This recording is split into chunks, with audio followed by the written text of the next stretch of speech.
सब जिनस मु गाधुआर केमी गाधोची को अवस्था गाधोची देखा दुखी करते मोर मोर सब किसी पर्सनाल जिनस भी से पचार ससुर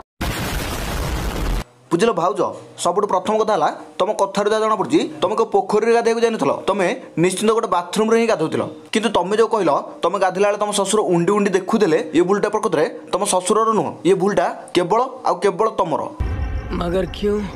कहीं तुम एक निहाती जानवर अच्छी रसगोला जोड़ी थी माची से ही बेड़े मानेटा है तुम बाथरूम लंगड़ा ही गाध कि पर्न वीडियो कर जेकोसी लोक हो केवल तुम देह को नुह तुम छाई की भी देखिपारे जदि तुम बाथरूम दुआर दे गाधे था कि तुम यदि लंगड़ा ही कदर्य हिसाब से गाधो ताल केवल तुम घर तुम ससुर नुह शेष तुम घर कुकुर भी तेन नहीं कटक पुरी करने बिल्कुल पछेनि।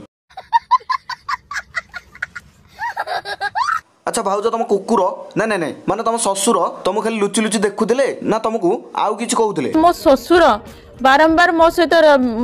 माने शारीरिक संपर्क रखे बारंबार बाध्य करुथिले। बुझल भाउज तुमको जदि तुम ससुर शारीरिक संपर्क रखे फोर्स करुले तुमको केवल गोटे काम करार सहीटा है जदि तुम ससुर तुम सह बारंबार शारीरिक संपर्क रखापी तुमको बाध्य करूला तुम कथार फुल राजी होता तुम बेडरूम डाकी सेक्स करने नुह ता आगे आ पछरे कईया किड़ा नले गरम भी देवे गजब बेइज्जती है। तो पब्लिक आपण कहतु एभलिया नालुआ बोहू आ नालुआ ससुर को कौ टाइप दंड दरकार से कमेंट बॉक्स में निहाती जनातु।